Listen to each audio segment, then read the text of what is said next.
Michal, Frackowiak. Welcome to Welcome. Talent Month.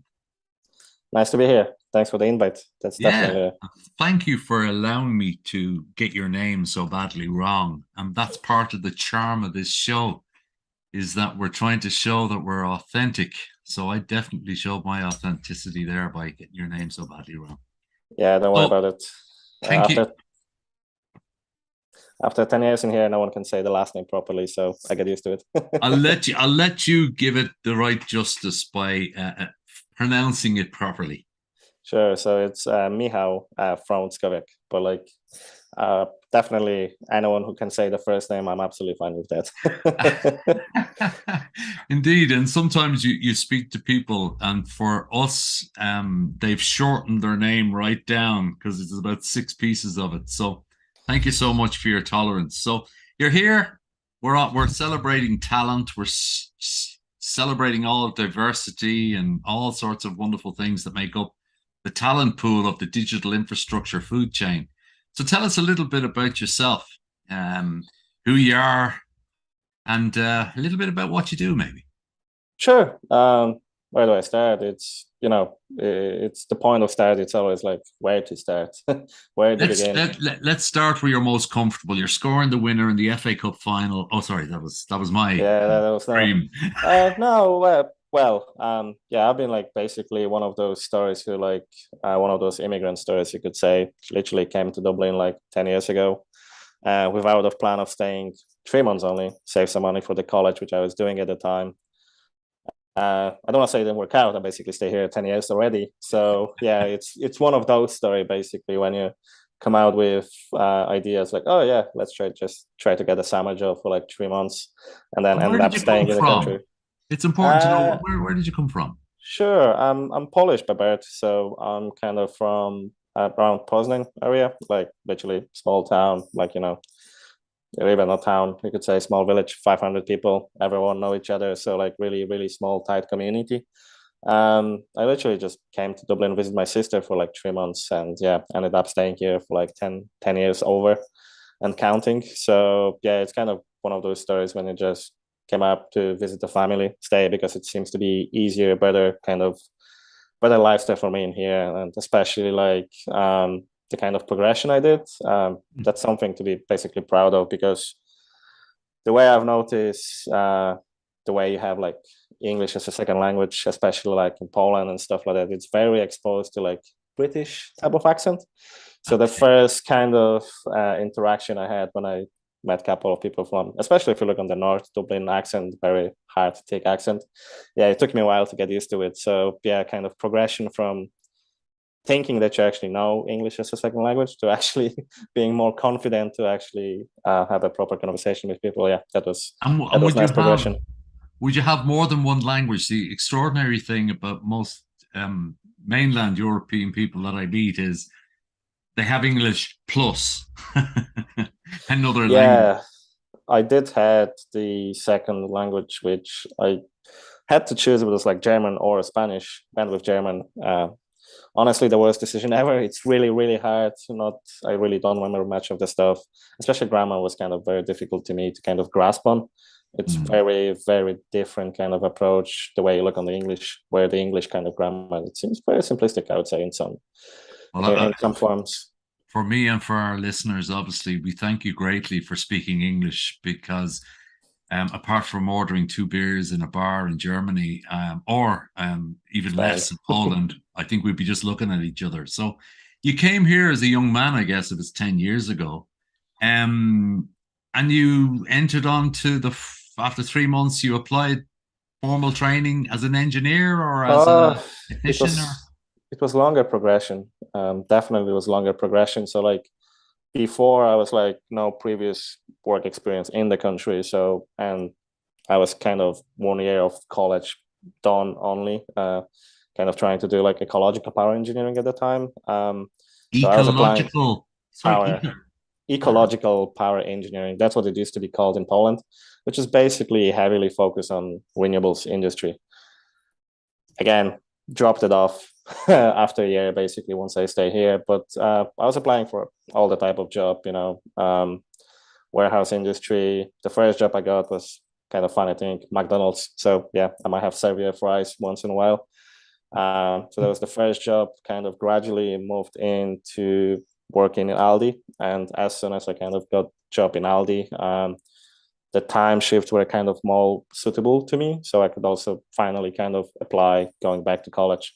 And like basically over the progression of 2 years when I was working with them, got back to college. In the meantime, I was also trying to look for the internship within the industry, of course, because like at the time it's kind of delayed. You could say most of the people I realized later on in Ireland, like, you know, they graduate when they're like 20, 21. I got back to college when I was 24 at the time. So, okay, after 2 years, I have to try to find the internship as soon as possible so I can actually get myself exposed within the industry. And that's when the opportunity came in from Enel X. We used to be called Enel at the time. So started an internship, and yeah, been there for the last 5 years and kind of went through the different progression, starting as a intern, doing the repetitive task, daily reporting, just trying to get being exposed in the industry, especially like, demand response industry, which is like, if you think about it, it's a very niche specific market. And then just like progressing through like fields operation engineer and kind of moving to my role I'm kind of working at the moment, which is basically system engineering job for Enel X. What's fantastic about that story, and so consistent with so many of the other interviewees that we've had on the show recently, is that it really is never a straight line. It's never. I am going to go, I'm 16, I want to be this, and then it's a straight line. There is deviations, geographic deviations in your case. Exactly, yeah. And in that sort of period of time, those 6 or 8 years where you sort of had to go back to scratch in many respects, was it a confidence thing as well that you needed to build back up, or were you always confident that you could apply yourself? Because that's one of the traits I'm feeling across, is that you can be very educated, can't you? And you can't apply yourself, and you're not really very much used to the team. Yeah. Whereas it's great to have someone who just applies themselves and you can learn. I mean, what's the attribute? That was pretty much an up and down, non-straight linear line to where you are now. What's the attribute? What's the key attribute there? Yeah, confidence, it's a main one of them, but like I would go with persistence. Like people, especially like even if I chat like I'm barely gonna be 30 this year, but like even if I chat with people in their early 20s getting out of the college, like a couple of interns who we have working with, I think their expectation is that like they wanna do the difference, they wanna make something now. It's like it doesn't happen this way. Like the actual persistence, the actual approach, that it's almost like people going to gym. Like if you go to the gym, you don't see the difference after a day, two. But as long as you're going to be persistent, trying to approach the goal you have and try to break into the small individual steps, definitely going to get there. You have to start approaching the bigger program with the small problem as well. So you have to kind of have an approach to kind of break it down. Okay, I want to go to the college. What's the issue? Oh, the fees are an issue. Okay, we're gonna have to figure it out. You're gonna have to save for this. You're gonna either have to get a loan. That's what I had to do. Okay. It's like how I'm kind of like allowed to do it. Am I gonna be able to full time? Oh no, you have to actually work for that. So you kind of have to be persistent, even if you're gonna start doing something. You realize it's not your thing. That's okay. You're going to figure it out on the way as you go. Can I ask you about that? Because there's two things I'd like to ask you about. The first is the word trust. It's not only trust in yourself. I guess you have to build up a trust bank with the people you're working with who depend on you to be trusted. Is that something sometimes we miss? Is that everybody is collectively working together, and we genuinely are possibly only as strong as our weakest link? It's like a soccer team or a rugby team or something. Is that missed sometimes with people coming out of school? Is that they think that, it's only me a little bit? No, definitely. This is one of the most important things as well. The way I'm looking on this, as you mentioned, you can be as qualified as you want to be. You can have a PhD in 2 different disciplines. The actual real life application to any job is different. And Yeah. as long as you come in, as you mentioned, trust, confidence, it's one of those things that like you learn as you go. But as long as you actually trust that you're going to be able to learn the thing you're actually being exposed to, you actually have this, like I also mentioned, like persistent, that you actually, oh, I do not understand this one. I rather ask the question as I go, trying to get to the point of it. Then you're absolutely going to be fine. And that's also like bring the trust from the other teammates that although like you're struggling, you're actually being able to expose really difficult task, really difficult things, like things to understand as well from the basic perspective. As long as you have this approach, you're like, I can learn this, I can figure it out. I'm gonna do it like on the day-to-day basis, and then I'm actually gonna bring the actual value to the team. That's where the trust comes from as well from the other team members. And you work in quite a technical, well, for non-technical people, you work in a magic science area. Electrons, you can't see them, you can't touch them. Yeah, you can buy them, but you can't. Is it important, do you think, that particularly in the environment we find ourselves in now, where you can't open a newspaper, where we're in an energy crisis and we're in all these very emotive words? One of the things I've liked about our discussion so far is you're quite good at articulating quite complex terms with some nice simplistic anecdotes. You okay. know, it's quite good. You use the analogy there that break it up into little blocks. Sometimes I'm concerned, and you're in the middle of that demand response and double term and all the rest of it. But sometimes I think that sometimes we're overly fearful, like energy crisis. It's really scary. Whereas if you break it down into little parts, there's only parts of it that are really totally dysfunctional, and an awful lot of the parts that actually work very well. Do Yeah, you feel that engineering types can sometimes over technicalize things for their own terms rather than for communicating terms? absolutely. This is the, I would say that, I don't want to call it an issue, but it's like common approach in any type of industries. And the thing I kind of find really difficult to start, especially like if you start as an intern, um, any engineer you meet, they love to use acronyms. There is a bunch of type of acronyms they just basically throw across the room, assuming that people are gonna understand them. One acronym can mean two different things to electrical engineer, to like software engineer, to completely different industry, which is like network engineering as well. So Of this course. is definitely something that, yeah, I've noticed multiple times.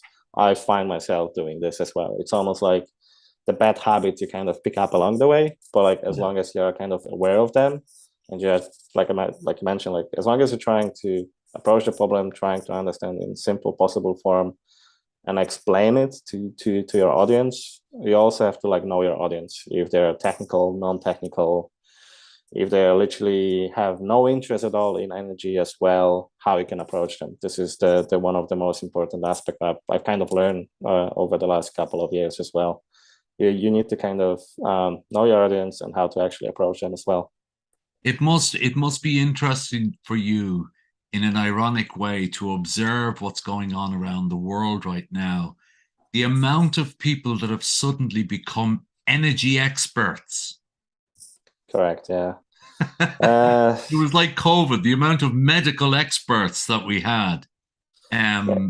overnight nearly, right? Yeah. True. And it's almost like it. It's kind of interesting to me if you look from the perspective that like the access to information right now, comparing like 20, 30, 40 years ago, you have instant access to information, but like the people do not want to actually verify the information they're getting from. So like the issue I'm seeing is, sure, like the information is available, easily available everywhere.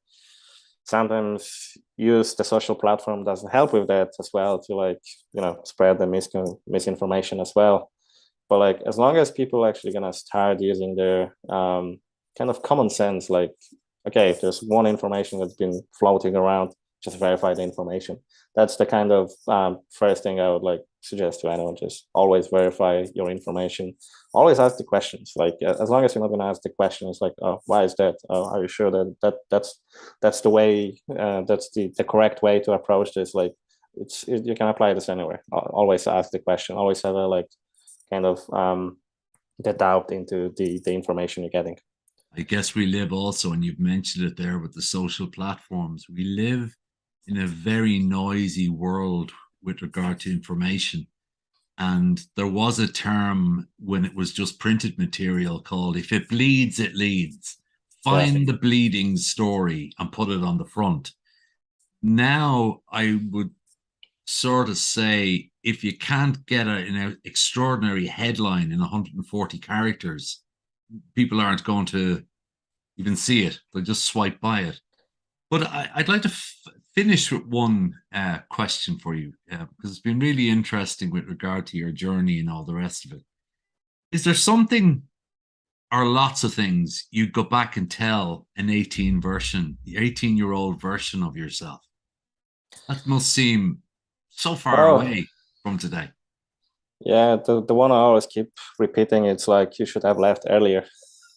It's basically one of the things that, like, potentially if I would have left 1 year earlier straight away after my leaving cert, I would be potentially done with college, 2 3 years earlier as well. So it's almost like that's kind of like a regret, but also at the same time, it's like, oh no, I shouldn't consider this regret. It's actually was kind of a journey that you kind of like, shape the approach, how I'm doing the things right now.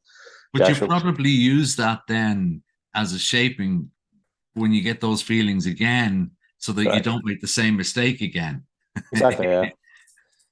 It's not necessarily was a mistake. It was kind of an opportunity I had before. I haven't taken it before. I was just like, oh, let's wait a year. Let's see. So sometimes the opportunities you have, you literally just you just have to take them and just figure it out as you go, It's been great. It's been wonderful. You've really articulated some really important points, which I've greatly enjoyed, and I hope our listeners have as well. I'd like to wish you continued success, because it's a great story. We might come back in 10 years and see what the second chapter or the third chapter was all about. Thank you so much for your time, and I wish you the very best. Thanks, Garry. It was nice. It was nice to